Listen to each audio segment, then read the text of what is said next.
नमस्कार। भारतीय संविधान हम आपको पढ़ा रहे हैं और अब अंतिम 3-4 महत्वपूर्ण अध्याय बचे हुए हैं और उसी कड़ी में आज हम आपको पढ़ाएंगे भाग 15। और भाग 15 बहुत ही महत्वपूर्ण है और ये संबंधित है निर्वाचन से। किससे संबंधित है? निर्वाचन से, इलेक्शन से। आप जानते हैं कि भारत में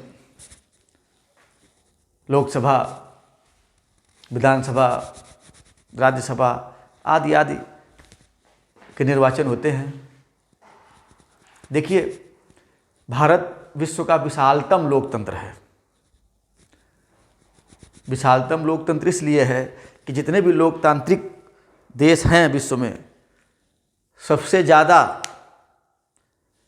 जो मतदाता हैं वो भारत में ही हैं। भारत जनसंख्या की दृष्टि से द्वितीय देश है विश्व में चीन के बाद, लेकिन कोई भी लोकतांत्रिक देश ऐसा नहीं है, अमेरिका, ब्रिटेन, जितने भी लोकतांत्रिक देश हैं, जहां पर मतदाताओं की संख्या भारत से अधिक हो। इसलिए भारत विश्व का विशालतम लोकतंत्र है। और हम ये भी जानते हैं कि लोकतंत्र की जो 2 प्रमुख प्रणालियां हैं, अध्यक्षीय और संसदीय, उसमें भारत ने संसदीय प्रणाली को अपनाया है। और संसदीय लोकतंत्र की विशेषता होती है कि जिस दल को या दलों के समूह को नागरिकों के बहुमत का समर्थन प्राप्त होता है, वो सरकार बनाते हैं। यहाँ बहुमत का अर्थ प्रतिनिधि सदन में विधायकों के बहुमत के समर्थन से है, और प्रतिनिधि सदन संघ या केंद्र के संदर्भ में लोकसभा और राज्यों के संदर्भ में विधानसभा है। इन प्रतिनिधि सदनों के लिए सांसदों और विधायकों का निर्वाचन किया जाता है, और निर्वाचन लोकतांत्रिक व्यवस्था का प्राण है। इसीलिए निर्वाचन को लोकतंत्र का महापर्व कहा जाता है। भारत में निर्वाचन के लिए सामान्य नियम वयस्क मताधिकार है। अगर हम इस भाग 15 का अनुच्छेद 326 देखेंगे तो 326 में ये स्पष्ट किया गया है कि भारत की जो निर्वाचन व्यवस्था है और भारत में निर्वाचन के लिए जो एक सामान्य नियम है वो वयस्क मताधिकार है। दूसरे शब्दों में, यदि कोई नागरिक विधानमंडल द्वारा नियत तारीख को 18 वर्ष की आयु का है और विधि द्वारा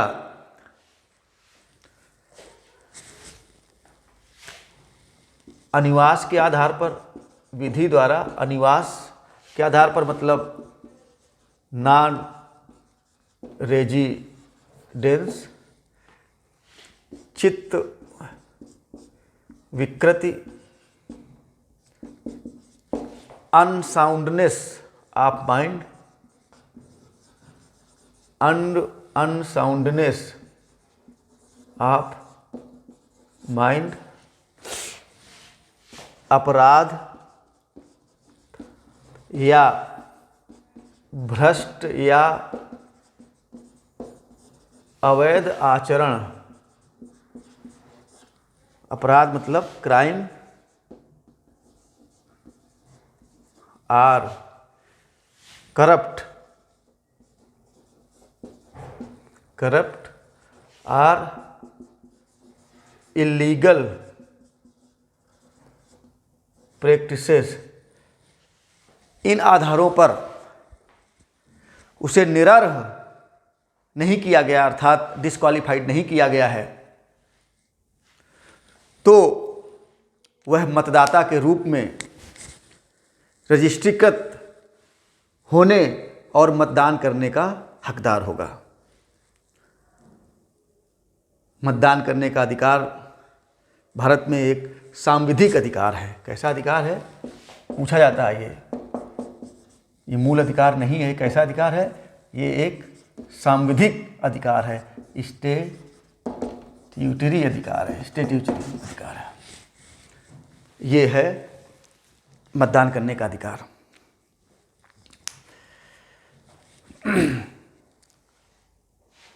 मतदान की जो आयु है वो पहले 21 वर्ष थी, बाद में 61वें संविधान संशोधन जो कि 1988 में किया गया और 1989 से ये व्यवस्था लागू कर दी गई। 61वें संविधान संशोधन द्वारा जो है वो मतदान की आयु 21 वर्ष से घटाकर 18 वर्ष कर दी गई, तारकुंडे समिति की सिफारिश पर। किस समिति की सिफारिश पर? चुनाव सुधारों के लिए तमाम कमेटी बनी थी, जिनमें एक थी तारकुंडे समिति। हम आपको बताएंगे इस समिति के बारे में थोड़ा। तो तारकुंडे समिति की सिफारिश पर मतदान की आयु जो है वो 18 वर्ष कर दी गई। तो इस तरीके से जो हमने जैसा कि बताया कि इन आधारों पर, मतलब हमने आपको बताया कि अगर 18 वर्ष की आयु पूरी कर ली है और इनमें से किसी आधार पर उसको विधानमंडल ने निरर्ह अर्थात डिस्क्वालीफाइड नहीं किया है, तो वह मतदाता के रूप में रजिस्ट्रीकृत होने और मतदान का हकदार है। और कोई भी व्यक्ति मतदाता के रूप में एक ही निर्वाचन क्षेत्र में रजिस्ट्रीकृत हो सकता है, और वह जिस निर्वाचन क्षेत्र में अपने आप को मतदाता के रूप में रजिस्टर्ड कराना चाहता है, वहाँ का सामान्यतः उसको निवासी होना चाहिए।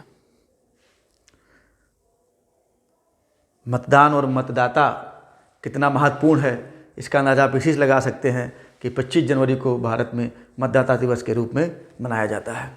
खैर, कुल मिलाकर के लोकसभा या विधानसभा के निर्वाचन के लिए हमारे यहाँ जो सभी निर्वाचन क्षेत्र हैं वो एक सदस्यीय हैं। मतलब जो भी लोकसभा क्षेत्र है जो या विधानसभा क्षेत्र है, वहाँ से एक ही व्यक्ति लोकसभा सदस्य के रूप में या विधानसभा सदस्य के रूप में निर्वाचित होता है। तो एक तरीके से जो भारत में निर्वाचन क्षेत्र हैं, चाहे वो लोकसभा का हो चाहे वो विधानसभा का हो, वो एक सदस्यीय है।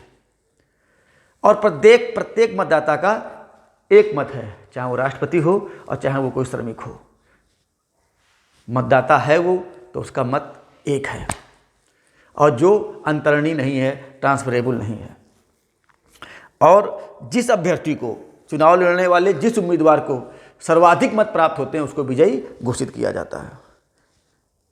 इस तरीके से ये कुछ उपरोक्त विशेषताएं हैं हमारे भारत के निर्वाचन प्रणाली की। देखिए, अब आते हैं हम कुछ अन्य संवैधानिक व्यवस्थाओं पर, जो कि बहुत ही महत्वपूर्ण हैं।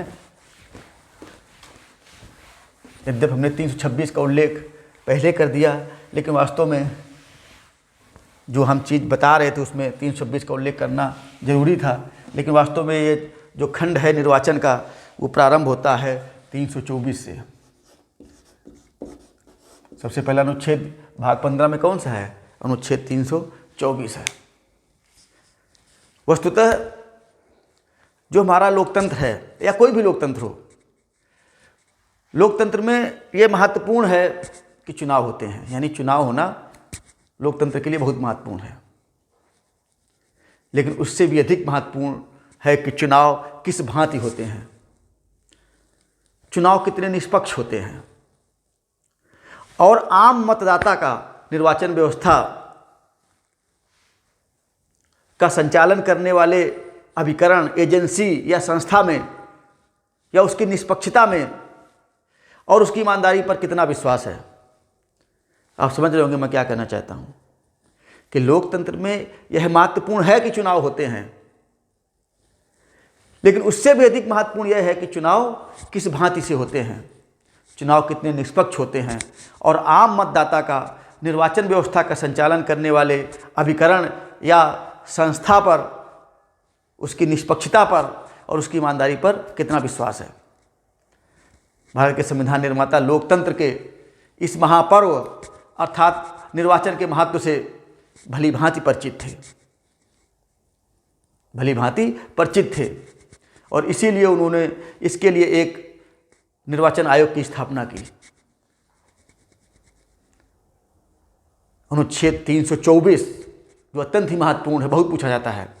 अनुच्छेद 324 के अनुसार संसद, ध्यान सुनिएगा, बहुत ध्यान सुनिएगा इसको बिल्कुल आप अपने खून में बैठा लीजिएगा, याद कर लीजिएगा, इसको समझ लीजिएगा, इसको बहुत अच्छी तरीके से, और इन्हीं शब्दों में, इसी भाषा में समझ लीजिएगा कि अनुच्छेद 324 के अनुसार संसद और प्रत्येक राज्य के विधानमंडल के लिए कराए जाने वाले सभी निर्वाचनों के लिए तथा राष्ट्रपति और उपराष्ट्रपति के पदों के लिए निर्वाचन नामावली तैयार कराने और उन सभी निर्वाचनों के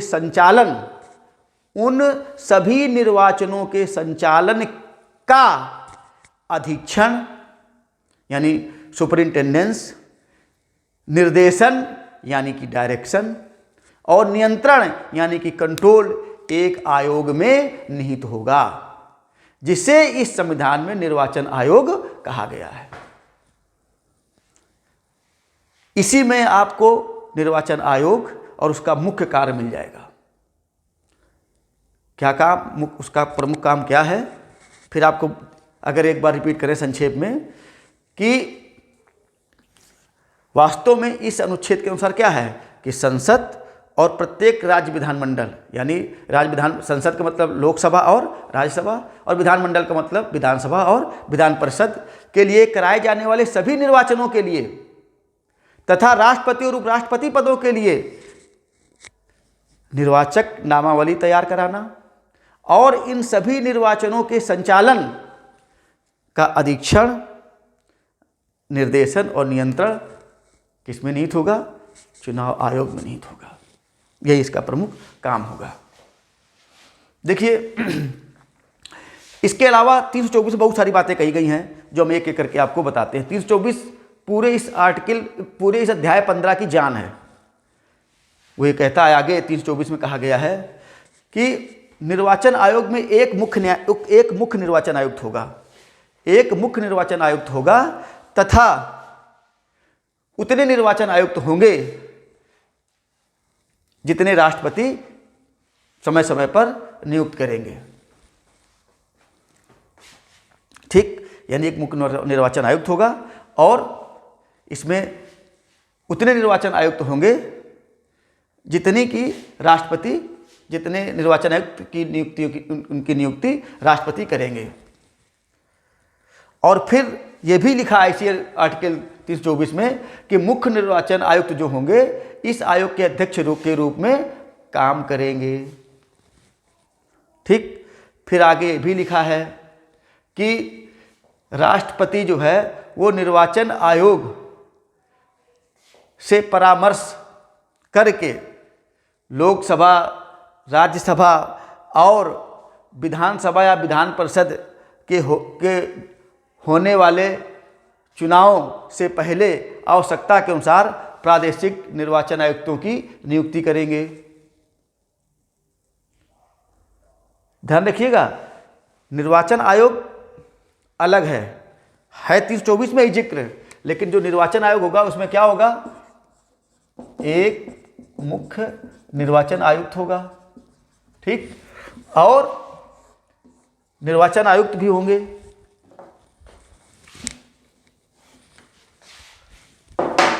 तो ये तो हो गया, मान लो एक निर्वाचन आयुक्त हो गए, ए बी ये हो गए। आज की तारीख में मुख्य निर्वाचन आयुक्त, आयोग में मुख्य निर्वाचन आयुक्त है एक और 2 निर्वाचन आयुक्त हैं। तो ये तो निर्वाचन आयोग, ये तो हो गया निर्वाचन आयोग। ये क्या हो गया? ये तो हो गया निर्वाचन आयोग। ठीक, अब इसी अनुच्छेद में एक बात और लिखी है कि जब लोकसभा का चुनाव होना होगा, राज्यसभा का चुनाव होना होगा, विधानसभा का चुनाव होना होगा, विधान परिषद का जब प्रथम चुनाव होगा उसके बाद जो द्विवार्षिक चुनाव होते हैं होना होगा, तो इन चुनावों के पहले अगर चुनाव आयोग कहेगा तो उनकी सहायता के लिए प्रादेशिक निर्वाचन आयुक्तों की नियुक्ति राष्ट्रपति कर सकेंगे। ये कोई जरूरी नहीं कि हो। हम देखेंगे कि शुरू में जब पहला चुनाव हुआ तब प्रादेशिक निर्वाचन आयुक्तों की नियुक्ति की गई, फिर 1-2 बार और की गई। अब प्रादेशिक निर्वाचन आयुक्तों की नियुक्ति सामान्यतः नहीं की जाती है, क्योंकि अब जो निर्वाचन आयोग है वो स्वयं सक्षम है पूरी चुनावी व्यवस्था का संचालन करने के लिए। खैर, जो ये आगे 324 में कहा गया है कि जो हमारे निर्वाचन आयुक्त होंगे और जो प्रादेशिक निर्वाचन आयुक्त होंगे, उनकी पदावधि का या सेवा शर्तों का जो निर्धारण होगा वो संसद द्वारा बनाई गई विधि के अंतर्गत भारत के राष्ट्रपति करेंगे। और संसद द्वारा जो विधि बनाई गई है उसके अनुसार जो भारत में निर्वाचन आयुक्त या मुख्य निर्वाचन आयुक्त जो है, उनका जो कार्यकाल है वो 6 वर्ष और 65 वर्ष, इनमें जो पहले हो जाए। यानी जो निर्वाचन आयोग में रह रहे हैं, जो मुख्य निर्वाचन आयुक्त हैं या जो अन्य निर्वाचन आयुक्त हैं, उन सब का जो कार्यकाल है वो क्या है, 6 वर्ष या 65 वर्ष है। तो ध्यान रखिएगा, ये आपको सब पता होता है, लेकिन क्या होता है कि कुछ चीज़ें आप कैजुअली ले लेते हैं, या आपको लगता है कि आपको सब पता है, लेकिन कभी कभी क्या होता है एग्जाम हॉल में सब कुछ पता होते हुए आप कंफ्यूज हो जाते हैं। और कन्फ्यूजन यहाँ होता है क्योंकि मैंने भी बहुत सारी परीक्षाएं दी हैं। जब हम परीक्षा देते तो हमें लगता है कि मुख्य निर्वाचन आयुक्त और निर्वाचन आयुक्त के कार्यकाल में कुछ अंतर है। जी नहीं, 6 वर्ष और 65 वर्ष दोनों के लिए है। और ध्यान रखिएगा, दोनों का वेतन, भत्ता और अधिकार समान है। वास्तव में अधिकार क्या है, समान है। यानी जो वेतन और भत्ते मुख्य निर्वाचन आयुक्त को मिलेंगे वही वेतन और भत्ते निर्वाचन आयुक्त को मिलेंगे, समान अधिकार हैं। और इसीलिए फैसले क्या होते हैं, बहुमत से होते हैं। फैसले कभी कभी क्या होता है, अगर एक सर्वसम्मति से हो जाए तो बहुत अच्छा है, लेकिन कभी कभी अगर मतभेद हैं तो फैसले क्या होंगे, बहुमत से होंगे। अब आते हैं और एक महत्वपूर्ण बात पर। अनुच्छेद 324 साफ साफ लिखा है, क्या लिखा है कि मुख्य निर्वाचन आयुक्त को उसी आधार और उसी रीति से हटाया जा सकेगा जिस रीति या आधार पर भारत में उच्चतम न्यायालय के न्यायाधीश को हटाया जा सकेगा। और वस्तुतः भारत के मुख्य न्यायाधीश को प्रोटोकॉल में भी वही स्तर प्राप्त है जो भारत के मुख्य न्यायाधीश को प्राप्त है। मतलब भारत में उच्चतम न्यायालय के न्यायाधीश को प्राप्त है, मुख्य न्यायाधीश नहीं, न्यायाधीश को। और जब हम प्रोटोकॉल देखते हैं तो सबसे पहले भारत का राष्ट्रपति होता है, फिर उपराष्ट्रपति, ऐसे चला जाता है। जो मुख्य न्यायाधीश होते हैं वो 6ठे नंबर पर होते हैं, लेकिन जो सुप्रीम कोर्ट का न्यायाधीश होता है वो 9वें नंबर पर होते हैं। और ये जो भारत का मुख्य निर्वाचन आयुक्त है वो 9A पर है। तो कभी कभी आ जाता है, इन केस आ जाए कि जो भारत के मुख्य निर्वाचन आयुक्त या निर्वाचन आयुक्त है उनका पद भारत के किस अन्य संवैधानिक पद के समकक्ष है, तो सुप्रीम कोर्ट के जज के समकक्ष, चीफ जस्टिस के समकक्ष नहीं, सुप्रीम कोर्ट के जज के समकक्ष। और वास्तव में इनको जो वेतन भत्ता वगैरह दिया जाता है वो भी सुप्रीम कोर्ट के न्यायाधीश के समकक्ष या न्यायाधीश के बराबर ही दिया जाता है। ये सारी बहुत महत्वपूर्ण बातें हैं, आपको दिमाग में रखनी है, बिल्कुल याद कर लेना है। खैर, तो हम बता रहे थे कि भारत का जो मुख्य निर्वाचन आयुक्त है उसको उसी आधार पर और उसी तरीके से हटाया जा सकता है जिस आधार पर और जिस तरीके से भारत में सुप्रीम कोर्ट या उच्चतम न्यायालय के न्यायाधीश को हटाया जाएगा। लेकिन जो निर्वाचन आयुक्त हैं उनको राष्ट्रपति, फिर एक बार याद कर लीजिएगा कि जो निर्वाचन आयुक्त हैं उनको राष्ट्रपति मुख्य निर्वाचन आयुक्त की सिफारिश पर हटा सकेंगे, मुख्य निर्वाचन आयुक्त की सिफारिश पर हटा सकेंगे। तो वेतन भत्ता समान है, अधिकार समान है, लेकिन वास्तव में हटाने की प्रक्रिया या हटाने के मामले में जो संरक्षण मुख्य निर्वाचन आयुक्त को प्राप्त है वो निर्वाचन आयुक्त को प्राप्त नहीं है। और इस तरीके से मुख्य निर्वाचन आयुक्त को उसी रीति और आधार पर हटाया जाएगा जिस रीति और आधार पर भारत उच्चतम न्यायालय के न्यायाधीश को हटाया जाता है, और ये भी लिखा है 324 में कि मुख्य निर्वाचन आयुक्त की सेवा शर्तों में कोई भी अलाभकारी परिवर्तन उनकी सेवा अवधि के दौरान नहीं किया जाएगा। यानी एक बार अगर उनकी नियुक्ति हो गई तो उनकी सेवा शर्तों में, उनके वेतन भत्तों आदि में कोई भी अलाभकारी परिवर्तन नहीं किया जाएगा। तो एक तरीके से संरक्षण है ताकि वो प्रभाव और प्रलोभन से मुक्त होकर के काम कर सकें। तो एक तरीके से ये महत्वपूर्ण बातें हो गई। कुल मिलाकर के इसी अनुच्छेद में एक बात और लिखी है कि निर्वाचन आयोग के अनुरोध पर भारत के राष्ट्रपति और राज्यों के संदर्भ में राज्यपाल निर्वाचन कार्यक्रम संपन्न कराने के लिए आवश्यक कर्मचारी वृंद जो है वो निर्वाचन आयोग को उपलब्ध कराएंगे। ठीक है, ये चीज़ें हो गई। इसके बाद हम आते हैं कुछ अन्य बातों पर कि जैसे आप देखेंगे कि जब भारत में निर्वाचन आयोग की स्थापना कर दी गई और सुकुमार सेन भारत के पहले मुख्य निर्वाचन आयुक्त थे, और जो निर्वाचन आयोग है ये शुरू से लेकर के, अपनी स्थापना से लेकर के और 16 अक्टूबर 1989 तक एक सदस्यीय निर्वाचन आयोग के रूप में ही काम करता रहा। यानी निर्वाचन आयोग था, लेकिन आयोग में सिर्फ एक व्यक्ति होता था, वो होता था मुख्य निर्वाचन आयुक्त। बहुत सारे मुख्य निर्वाचन आयुक्तों ने देश में बहुत सम्मान कमाया है। भारत का निर्वाचन आयोग, उसकी निर्वाचन प्रणाली जो है वो विश्व की सर्वोच्च सबसे अच्छी मतलब जो आयोग है उसकी जो प्रतिष्ठा है विश्व में, वो विश्व के किसी भी आयोग से कम नहीं है। और भारत की निर्वाचन प्रणाली को भारत के निर्वाचन आयोग ने बहुत ही उच्च मानदंड प्रदान किए हैं। और आप जानते हैं कि आज जो हम निर्वाचन स्वच्छ, काफ़ी हद तक काफ़ी अच्छी निर्वाचन व्यवस्था जो देखते हैं, उसका बहुत सारा क्रेडिट जाता है TN शेषन को, जिन्होंने भारत के चुनाव प्रणाली में क्रांतिकारी परिवर्तन लाए, सब कुछ सुधार के रख दिया एकदम। देश उनका ऋणी है।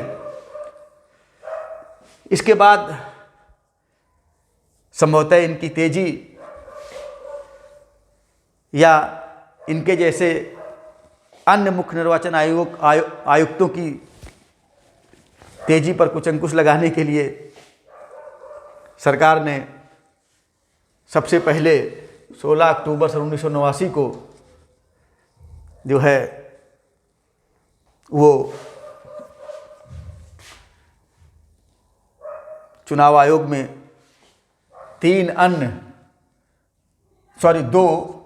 दो निर्वाचन आयोग की नियुक्ति कर दी। और एक तरीके से हम कह सकते हैं कि जो निर्वाचन आयोग अपनी स्थापना से लेकर के, मतलब शुरू से ही एक सदस्यीय निर्वाचन आयोग के रूप में काम कर रहा था, वो 16 अक्टूबर 1989 को जाकर के बहुसदस्यीय निर्वाचन आयोग हो गया। पूछा जाता है ये, लेकिन ये व्यवस्था बहुत दिनों तक नहीं चल पाई। और आप देखेंगे कि जो जनवरी में आकर के, जनवरी 1990 में आकर के ये व्यवस्था पुनः समाप्त कर दी गई और निर्वाचन आयोग पुनः जो है एक सदस्यीय बना दिया गया। यानी निर्वाचन आयोग में सिर्फ और सिर्फ मुख्य निर्वाचन आयुक्त रह गए। यानी पहले भी निर्वाचन आयोग में सिर्फ एक मुख्य निर्वाचन आयुक्त होता था, बस एक सदस्यीय निर्वाचन आयोग था। 16 अक्टूबर 1989 को वो 3 सदस्यीय बनाया गया, नहीं बहुसदस्यीय बनाया गया। ये व्यवस्था बहुत दिन तक नहीं रही। जनवरी 1990 में व्यवस्था समाप्त करके निर्वाचन आयोग को पुनः एक सदस्यीय निर्वाचन आयोग बना दिया गया। लेकिन अंततः 1 अक्टूबर 1993 को निर्वाचन आयोग पुनः बहुसदस्यीय बना दिया गया और तब से लेकर आज तक भारत के निर्वाचन आयोग में एक मुख्य निर्वाचन आयुक्त और 2 जो है निर्वाचन आयुक्त होते हैं, और आज यही व्यवस्था चल रही है, ये जान लीजिए आप। तो इस तरीके से आप देखेंगे कि ये भारत का जो निर्वाचन आयोग है, इसी का प्रमुख काम होता है भारत में निर्वाचनों का संचालन करना। इसके निर्वाचन आयोग के बहुत सारे काम हैं। मुख्य काम वही है जो हमने आर्टिकल 324 में बताया कि क्या बताया कि मुख्य काम वही है जो आर्टिकल 324 में बताया, उसको मैं दोबारा रिपीट नहीं करूंगा। इसके अलावा जो निर्वाचन आयोग के महत्वपूर्ण काम हैं, तो उसमें सबसे एक महत्वपूर्ण काम और आ जाता है, और वो है कि जो हमारे राजनीतिक दल हैं, क्योंकि बिना राजनीतिक दलों के राजनीति नहीं हो सकती और निर्वाचन या चुनाव का कोई मतलब नहीं है, क्योंकि चुनाव हमारे यहाँ कौन लड़ता है? राजनीतिक दल लड़ते हैं। तो उन राजनीतिक दलों को राजनीतिक दल के रूप में रजिस्टर्ड करना इसका काम है। और इसके अलावा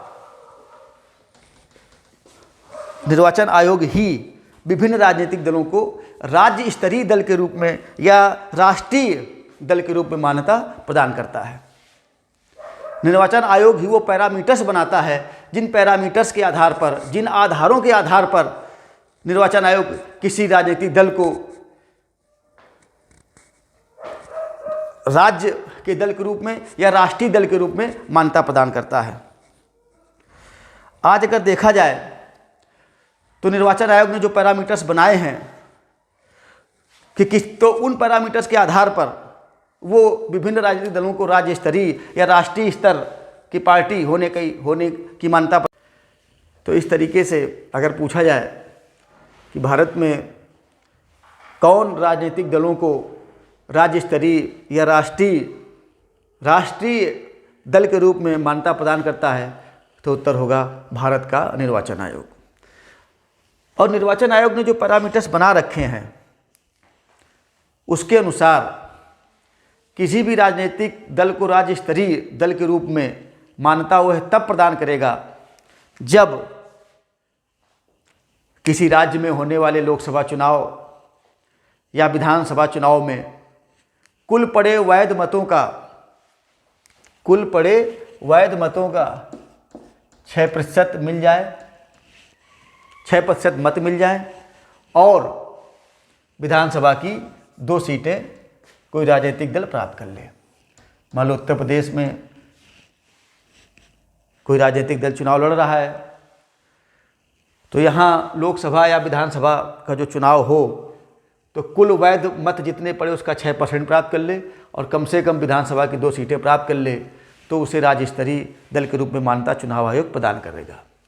अगर ये ना कर पाए तो एक और ऑप्शन चुनाव आयोग ने दिया है राज्य स्तरीय दल के रूप में मान्यता प्रदान करने के लिए। वो ये दिया है कि वो उस राज्य में, जिस राज्य में उसे राज्य स्तरीय दल होना है, उस राज्य की विधानसभा की कुल सदस्य सीटों का 3% या 3 जो अधिक हो, 3% या 3 जो अधिक हो। मान लो किसी राज्य में 200 सीटें हैं, तो 200 का 3% कितना हो गया? 6, और 3 तो कितना?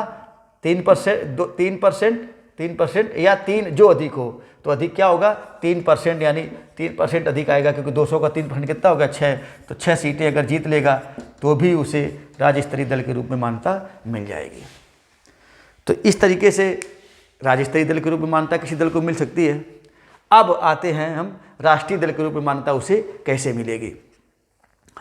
तो राष्ट्रीय स्तर के दल के रूप में मान्यता तभी मिलेगी किसी दल को जब उस दल ने लोकसभा या विधानसभा के चुनाव में कम से कम 4 राज्यों में, लोकसभा या विधानसभा के चुनाव में कम से कम 4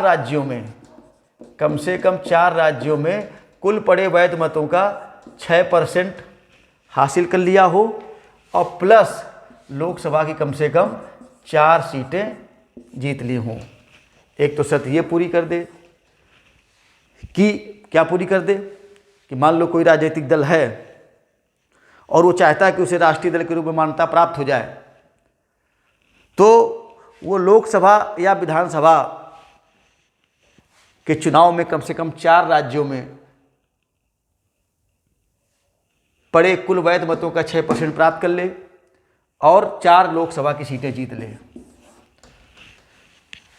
तो उसे राष्ट्रीय दल के रूप में मान्यता मिल जाएगी। और यह शर्त पूरी न कर पाए तो एक दूसरी शर्त भी, दूसरा ऑप्शन भी दिया है चुनाव आयोग ने कि वो लोकसभा की कम से कम 2%, यानी 2% निकालेंगे तो कितना आता है, 11 सीटें जीत ले और ये 11 सीटें 3 या अधिक राज्यों से जीते। अगर वो एक ही राज्य से 11 सीटें जीत लेगा तो काम नहीं बनेगा। अगर ये शर्त पूरी नहीं कर पाता है और कम से कम 3 या अधिक राज्यों से वो 11 सीटें जीत लेता है तो उसे राष्ट्रीय दल के रूप में मान्यता प्रदान कर दी जाएगी। तो एक तरीके से राजनीतिक दल के रूप में किसी दल को रजिस्टर्ड करना और उसे राज्य स्तरीय या राष्ट्रीय दल के रूप में मान्यता प्रदान करना भी चुनाव आयोग का काम है।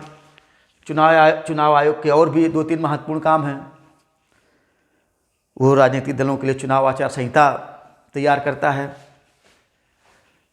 और एक और अत्यंत महत्वपूर्ण काम ये है, हमने बताया था कि अगर किसी सांसद या विधायक की अयोग्यता को लेकर के कोई प्रश्न उठता है तो राष्ट्रपति और गवर्नर जैसी भी स्थिति हो, हम आपको बता चुके हैं, इससे ज़्यादा नहीं बताएंगे, तो चुनाव आयोग के परामर्श के आधार पर ही राष्ट्रपति या गवर्नर सांसद या विधायक को अयोग्य ठहराते हैं। अगर कोई व्यक्ति चुनाव आयोग द्वारा निर्धारित समय सीमा के भीतर अपना चुनावी खर्चा चुनाव आयोग को नहीं बताता है तो चुनाव में किए गए खर्च का ब्यौरा दाखिल न करने के कारण चुनाव आयोग किसी उम्मीदवार को अयोग्य ठहरा सकता है। ये काम भी चुनाव आयोग का है।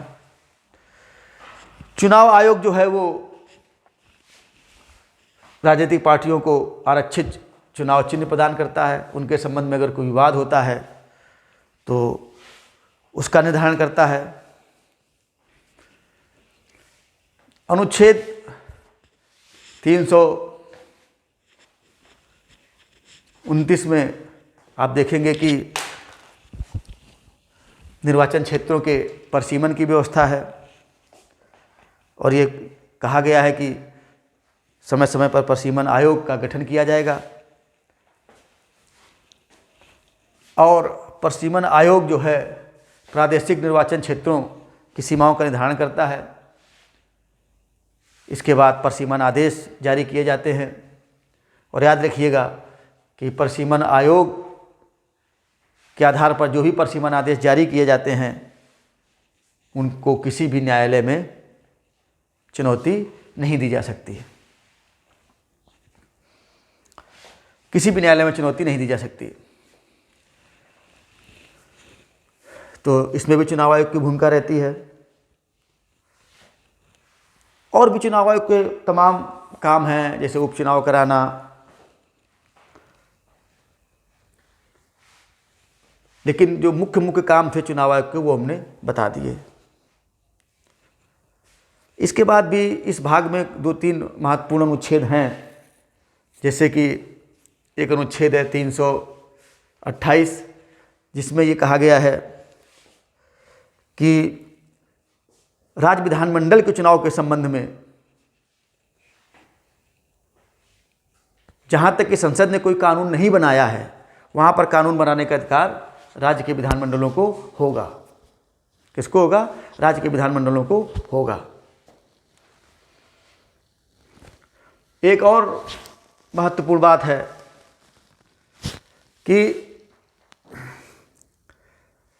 ये तो संविधान में लिखे प्रावधान हैं, ये जो प्रावधान है ये संविधान में लिखे प्रावधान है और संविधान ने चुनाव निर्वाचन के संबंध में कानून बनाने का अधिकार संसद को दे दिया था और संसद ने इस संबंध में कई कानून बनाए। 1951 में राष्ट्रपति एवं उपराष्ट्रपति के निर्वाचन के संबंध में कानून बनाया। 1950 में एक लोक प्रतिनिधित्व अधिनियम बनाया, पब्लिक रिप्रेजेंटेटिव एक्ट बनाया। कब बनाया?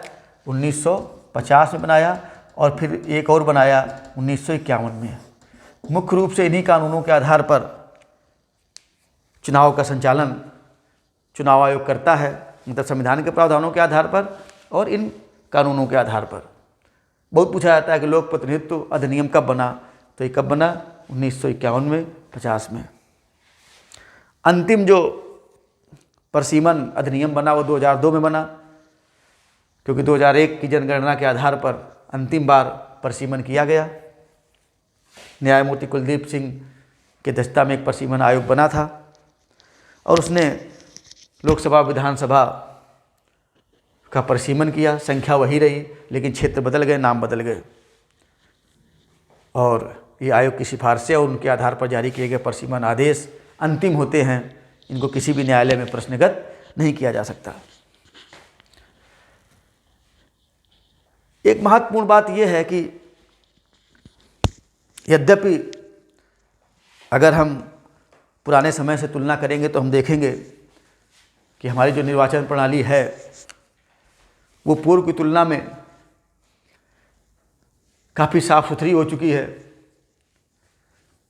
और बहुत सारी बुराइयां दूर हो चुकी हैं। एक समय था जब पूरी तरीके से धन बल बाहुबल का बोलबाला होता था।